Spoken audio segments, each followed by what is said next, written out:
Hello and welcome to Just One More Watch. If you have been watching the channel recently, thank you. You knew this one was coming because I flagged it, I telegraphed it in a video that I made last week. When I was researching the 10 best watches you can currently buy for $300 US, I found a deal so good that I just had to buy one for myself.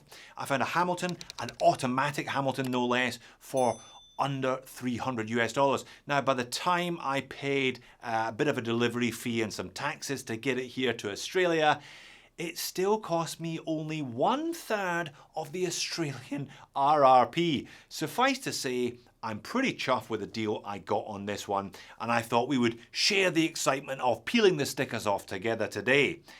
But I've also got some bad news. Perhaps you can already guess what that is.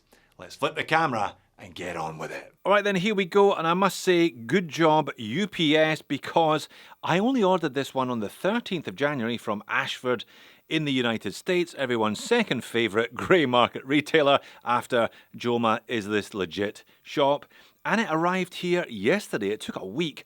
And it looks like they even made an attempt. Broken tree, road blocked. We had a couple of wild days here in Sydney last week, so there was one day where my road was impassable. Enough waffle, Jody. You know what I bought. Hamilton men's Jazzmaster 40mm, less than $300. I can't wait. Let's open the packet.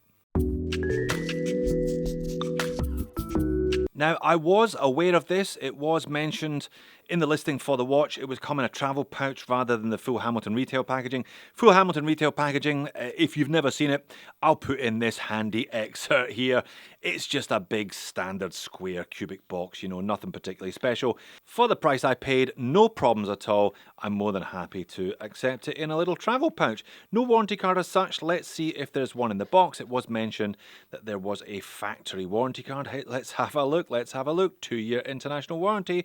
Hamilton warranty. There we are, stamped, dated. That again is more than enough for me. Let us have a look at this watch.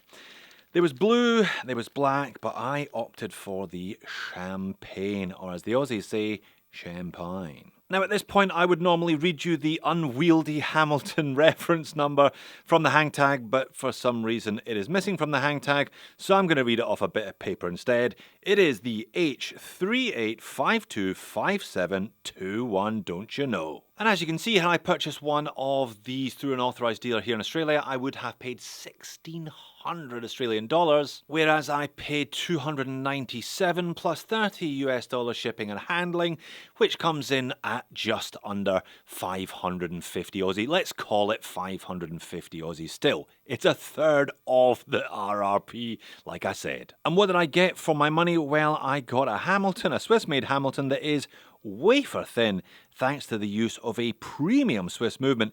It's an ETA 2892. It's not even a 2824 or a Powermatic 80 or one of those derivatives. It's a 2892.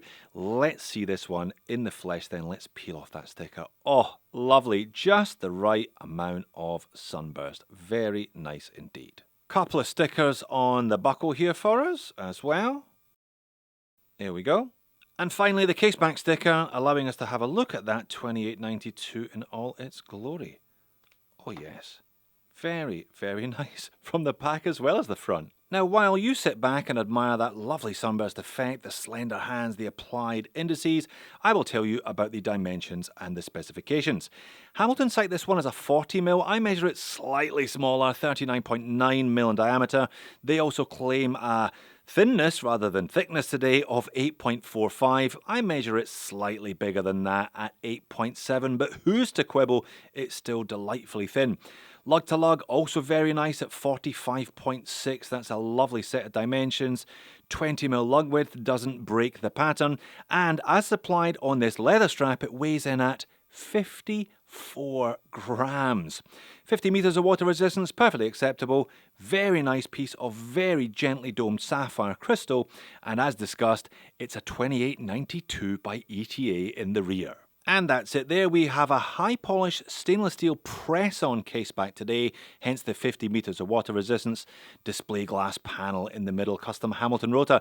Now these have 21 joules, they're Swiss made obviously, they wind in both directions, the rotor spins in both directions, and they have a 40-hour power reserve. So you don't get the big power reserve, but you don't get the reduced beat rate. It's a proper 4 Hz movement. Not that you would notice because this one doesn't have a second hand. It does have an incredibly slim and elegant side profile though, does it not? Nice little detail on the lugs, just that kind of curl tip at the end. Everything's high polish, and remarkable that they managed to put a piece of domed sapphire, not a flat sapphire, but a domed sapphire on a watch that is under 9mm thick. Hamilton branded crown. Nice and small, but reasonably grippy when you need to use it. The leather strap looks pretty good. I have not had the watch on wrist as yet, but it looks pretty good from here. The stitching is colour matched to the champagne dial. Quick release spring bars. It's branded Hamilton 20mm with a taper all the way down to 17.5 at the tip here. We had a look at the hardware earlier on, all high polish to match the watch. Now, the strap itself is a reasonable thickness. It's not super slim. It's not like Epson slim, but it's not embossed either. You wouldn't really want to have an over padded strap on a watch that was this slim, would you? And my goodness, would you just look at that thing? It is gorgeous. There is an argument that they could have done without the date complication, but at least they have put it in a nice beveled frame down there at 6 o'clock. Those indices are fabulous looking. Nice kind of dart arrowhead shapes, all applied. Hamilton logo and Hamilton name just printed on. Automatic, printed above the date complication. Swiss made, printed either side of that slightly truncated index down there at 6 o'clock. And the dial colour, I'm delighted I went for the champagne. They had blue, they had black. I thought this was the most interesting of the colour options, and something that I don't have in my collection. Not this strong a shade of kind of peachy champagne either. Just fabulous. And look at those hands. Nice, elegant, slender, tapering, and I believe there's some lume on there as well. Stay tuned for that in just a moment. That looks classy, it looks expensive, a lot more expensive than $297 US, that is for sure. Lume then, there is just a little sliver of lume on each of the two hands, because there are only two hands. With a watch like this, it's a bit of a bonus. The main thing is you don't want the lume to detract from the look during the day, and I don't think it does on this watch. It enhances legibility during the day. After dark, yeah, as I said, it's a bonus at best. And there we are, that's it on wrist for the very first time. I gave the leather strap a bit of a help conforming. It's really nice, and 54 grams. Now, this size of watch, I've got an average size 7-inch wrist, as you well know. This style of watch, 40mm, is probably about the maximum that I would be comfortable wearing, particularly as this is all dial with a minimal bezel. But because it's just so damn slim and so damn light, yeah, it's got quite a presence to it because of the dial size, but at the same time, you can barely feel it's there because of the lack of thickness and the lack of weight. Talk about slip under a cuff with ease. And the overhead shot for your reference. See what I mean about the lume actually assisting the daytime legibility of this one, adding a touch of white to what otherwise would be silver hands against a champagne dial. Never a great combination. So perhaps the lume was actually more for daytime legibility than nighttime legibility after all. Moans and niggles. Well, I'm sure some people will be aghast at the lack of second hand. How do you know your watch is running? Etc, etc. And some others will wish that they hadn't bothered with the date complication. If you can get your head around both of those things, you know, what on earth am I going to complain about for less than $300? I did say there was some bad news though, and you could probably already guess what it was. If you look at the Ashford.com website today, you will not find this watch in any of the three colours listed.